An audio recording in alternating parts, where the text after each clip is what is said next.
Yes, ma'am. Yes, we really like your burgers and fries and staff. I mean, they are phenomenal. But I have a question. How can I become a secret shopper? That was my question too. Well, you have to. We have a company that we hired years ago, and this was Jerry Morrell's idea. He came in one day and said, "Listen, we need to find a way to be able to really sell our employees on Five Guys."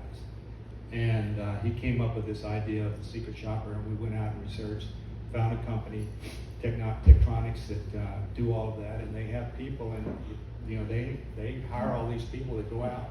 But we have people in everywhere, and we don't know who they are. When they come into a store, our employees do not know that they're a secret shopper. So they have to, so that way every person that walks through the door is treated the same way. And they know that if they treat every person the same way, and they do it the way it's supposed to be done, they're going to be rewarded for it. And it's a no-brainer. I mean, we have some of our employees that make more from a secret shopper than they do from their incomes they get, their salaries. So they're really into it. Yes, ma'am. First of all, I just want to say thank you for coming here for your time. You've been such an inspiration. It's just so many thoughts going through my mind, but I have a certain fondness for Five Guys, and I wanted to say my brother who's in town from Australia mentioned the other day how thrilling he was when y'all opened up the Five Guys, not too far from him. We have 2 more stores opening there here in the next month. And then I had mentioned to my sister the other day that works at United Bank for about 15 years. She said you were in the drive-through line. She admired your ring, which is super old, and you actually passed it through the little drive-through thing there for her to look at. Yeah, sometimes I'm a little too easy with it. I have to remember that. I love Five Guys, what y'all do and how you appreciate your employees, and especially how clean your bathrooms and all that. Well, and thank I guess you. the one question today is cheeseburger day. Are y'all having specials? I heard it on WTOP on the way in. Yeah, okay. No, we do things differently than most companies. Matter of fact, Harvard is doing research on us right now. They're trying to do a study on why Five Guys has been as successful as we have been over these last 20-something years, because no one else has ever done it that way. Most people spend millions on advertising that do the volumes and numbers that we do. We were doing, like I said, we're now over 2,000 stores. We started off with 4 21 years ago. We were doing less than $4 million in total sales. Now we're doing $4.5 billion. This year it's going to be over 5. We just are very fortunate that we've been able to maintain something and keep it. That's another big thing when you're an entrepreneur, is building something good and then making sure you can maintain it. And we've been able to maintain it because Jerry and Janie at the top do not let anybody change anything. People want us to add chicken sandwiches, they want us to add this. It took me almost 15 years to convince Jerry and Janie that we needed a milkshake. We've only had milkshakes for a few years because they did not want to change anything. Everything, but they said, we're going to be the best hamburger, French fry, hot dog company in the world, and nothing else. And so adding anything is a no-no for us. But when you do come into a Five Guys, you're going to get the best burger. It's going to be cooked the way you want it. You're going to get the best fries. You're going to get a whole bag full of them, and you're going to get the best, best milkshakes. We have a 12% cream in our milkshakes, which is unheard of. I mean, it'll curl your tongue up when you eat our milkshakes because they're so good. Yes, ma'am. Thank you for the milkshakes, by the way. I benefit from that briefly. I love making the 5 flavors. But my question is, being a marketing director, I have to know your strategy. And the fact that you said you spend $0 on advertising, what do you do in terms of marketing aside of your own? All of our marketing money goes into our employees. That's what we use. We have a 1.5% marketing fee that we add as part of our franchise when you sign an agreement. And that all goes into development and into our secret shopper program. I don't think there's any way you can be successful if you don't take care of your employees. It's just impossible. In any business, your people, they're representing you. You may be the owner, you may be, look what's going on with all the union now for the car dealers, car manufacturers right now, the big strike going on. And they see at the top these multi-billion-dollar managers that are getting paid all this money, and they're down here making $10, $12, $15 an hour. They look across, and this guy walks across maybe once a week, and he's making 100,000 times more than they are, and so they're upset about that, which is natural. I mean, you've got to take care of your people, whether it's in your health, whether it's in the insurances for their health care, whether it's taking care of their families. We have a program for education in our company that if you have a child that is going to college, you can apply for a scholarship, and we give out scholarships constantly to employees' children to go to college. For employees to improve themselves, we pay for them to improve their education, to be better managers. There's just so many things that you can do that reward your employees that may not be in a dollar figure, but it's something that they feel like they're part of the company. They feel like they're wanted and they're needed. And sometimes that's more important than how much money they're making. So, I mean, we've done things that most companies wouldn't do. That's because we're privately owned. We're not a big corporation that's owned by, New York in the stock market. We're owned by a family that has 5 children and 2 adults, and that's us. Yes, ma'am. First, forgive me for thinking he was you this morning, because he's got the mark. So I think it's pretty amazing the way this works out, because yesterday was only the second time I've been to Five Guys. I don't eat out a lot. And I was with my son, who is, thank God, in recovery, 8 months in recovery. The first time I went to Five Guys, he was in active addiction. I took him to lunch there. Yesterday, I was able to take him while he's in recovery. So I just think that's just my story, and I'm happy to share it. But I had said something and the burger was really good, but I was a little surprised at the price. But I said, well, it is good, and it's fairly comparable to everywhere else. But I said, I really hope that it's as expensive as it is. I really hope that they treat their employees well. And you were able to answer that so well today, and I can't wait to share that with him. Well, thank you. It's pretty cool. Now we're not cheapest guy in town, that's for sure. But we pay so much because, and one of the reasons our quality is so high is because we pay more for our product. Our meat is terribly expensive. We have a prime choice beef that would be sold as a prime rib in your big fancy restaurants, but we use it as hamburger meat that we make our burgers with. Our potatoes now are grown all over the world, but we have one guy who's been with us the whole life of Five Guys. He was there when they were just 4 stores, and we helped him to get his farm so that he could grow potatoes for us. And then he goes out, when we go around the world, he's the one that goes out and finds our potatoes for us to make sure that they're the best potatoes that we can have to serve our customers, so that when we cook them in our oils that we use, we use peanut oil as which some people are allergic to, but we make sure everybody knows that before they come in our stores. But peanut oil is cholesterol free, it's good for you, it's not going to hurt you health-wise, and it gives the potatoes such a good flavor that and most people, but it's very expensive. But so we use the best of the best to make sure that our food is the best of the best.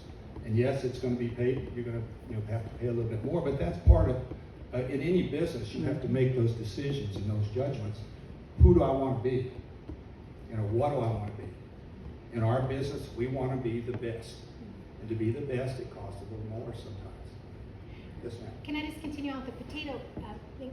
Whose idea? I mean, I find it so interesting that you keep the raw potatoes out there in the boxes. Kind of really the vulnerability of saying, this is what we use. We're proud of our quality. And then also who incorporated the peanuts. I think that's really, and it sets you guys apart, some of the little oddities that are there Well, right as you walk in the door. Yeah, the story of the peanuts is kind of funny. You'll like this.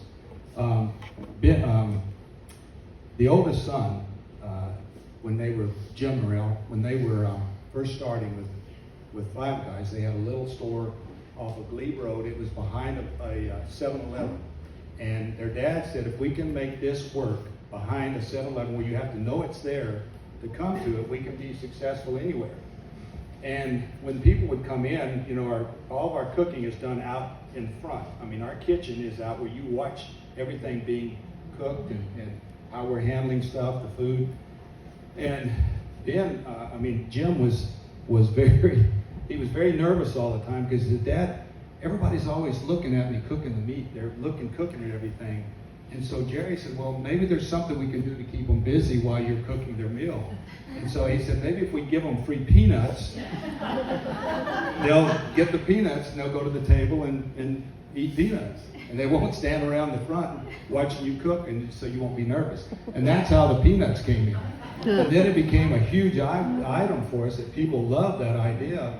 And now when I talk to people and they say, oh, I love the peanuts, that's the first thing they say, is we love those free peanuts. So that's how it started though. Yes, ma'am. So I guess when you have new employees, you do super training to them?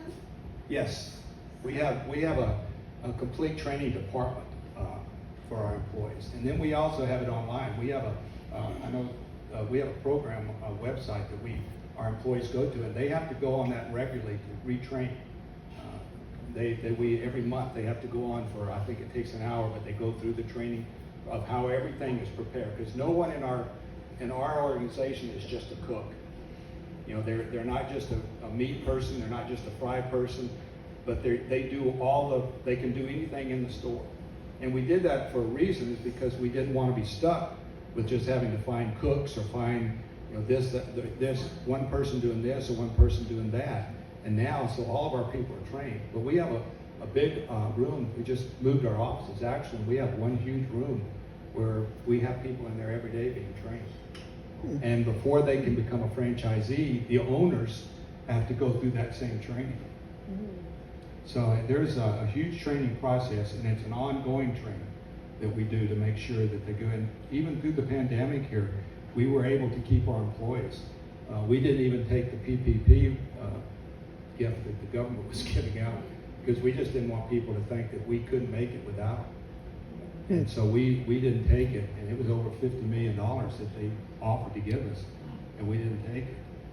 And but we kept our employees employed, and we kept, you know, we were doing the carry-outs and the delivery and that sort of stuff, and we were making it. We did okay. I mean, we survived through that because we found out just how strong we really were through the pandemic, because we were able to make it without all the help that everyone else was getting. And so we felt like we were on the right track. All right, anyone else? Yes, ma'am. First of all, I can't believe you're 75. Well, thank you. License. I have good genes, I think. You're well preserved. Just a couple questions. One is, you mentioned regrets that you've had, and the one about the partnership, ownership. What other regrets would you have? You know, because we can learn a lot from those. And then what is your definition of success? Well, my definition of success is not money. It's inside. It's the heart. You know, how do I feel about what we've done with Five Guys? What do I feel about what I did with the travel agency? We were one of the top 3 in the whole Washington metro area when I sold it.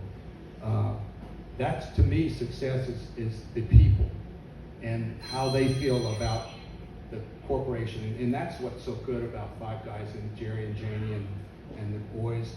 We have our Tuesday meetings, which is the family, myself, the lawyer. The lawyer and I were the first 2 employees of Five Guys, and he's been with us all these years too. But it's us and our COO and our CFO. Every Tuesday at 1 o'clock we meet, and we make those decisions. But what the decision is that we always, first thing Jerry says, is everybody happy? You know, is everybody happy? Are the people, are our franchisees happy? We have a franchise organization of our franchisees, that's made up of the actual franchisees that come in and meet with us once a month. And we let them make a lot of the decisions for the company, because we want them to be happy. We want them, you know, if they don't make money, they're not gonna make us money. So we try to keep them happy too. So it's an ongoing business. I mean, things change every day, but we try to meet those challenges every day with using our heads and trying to think through it and not just react to it. All right, anyone else?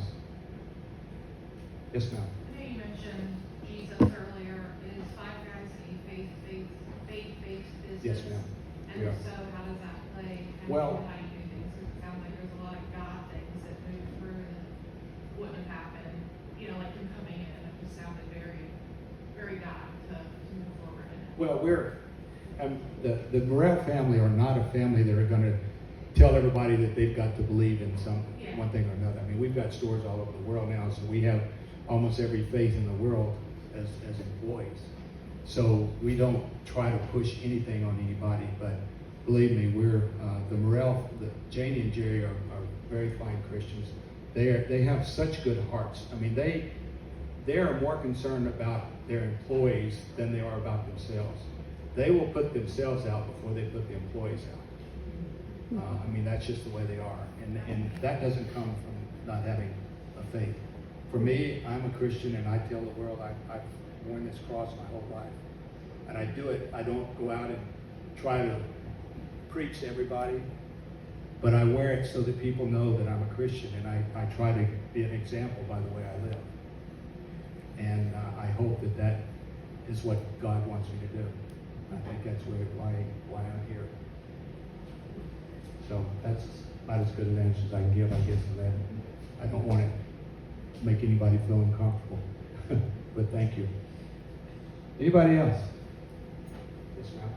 The food industry is one of the hardest, I think, in terms of being in a financial place where you're not crunching numbers all the time and worrying about margins. So just from everything that you've learned in a lifetime in the industry, what advice do you have in terms of starting that education? What was the most valuable to you? Don't be afraid to raise your price. That's how people go out of business. I mean, we can't control what the market is out there. We can't control how much beef costs or how much potatoes cost. You know, I'm not sure what business you are, but that you're in, but you can't control what is going on out there. But you can control what's going into your pockets or into your bank account. And you have to do that. And sometimes, I mean, it's a hard thing to raise, because as said over here, we're not cheap. I mean, our burgers are expensive, but you're getting a value there, and people know that. That's why we were so happy when we went through this pandemic and our business kept going. And when our stores opened, they were right back at top speed. And it's because people appreciated. They knew they had to pay more, but they appreciated what they were getting for their money. And we do not gouge people at all. I mean, we're very, very conscious about price, but you can't be afraid to raise your prices. That's one of the biggest concerns that our franchisees have. I mean, they're just like you. They're looking at us because they bought into our ideas. They bought into our concept, and they worry when we tell them, "Hey, you got to raise your prices." I mean, you got to make a profit, because if you don't, you're not staying in business. I think most people understand. I've worried during all this period that we've been going through over the last 3 or 4 years that some businesses are taking advantage of that, and that they are trying to make a lot more profit than they should based on the talk and what's going on out there, what they hear every day, that everybody's hearing everything is so expensive these days. But as a person of faith myself, I don't believe in taking advantage of anyone, and we don't as a company. And I think if you do that and you're honest with people, they're going to keep coming back. Yes, I ma'am. have a question based off of what you just said about not being afraid to raise the prices. I've always struggled with that for years. I've provided a service, whether it's the same analysis, knowing your worth, being able to make a profit and support yourself, but also not gouging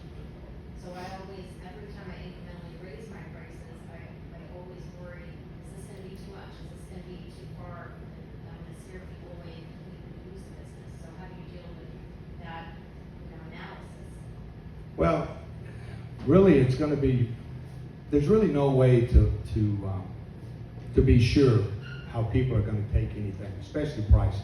I mean, we hear it every day on the news. They're talking about how expensive everything is. But as a business, you have to believe that what you're doing is right. And if you have the right heart in it, then it's right.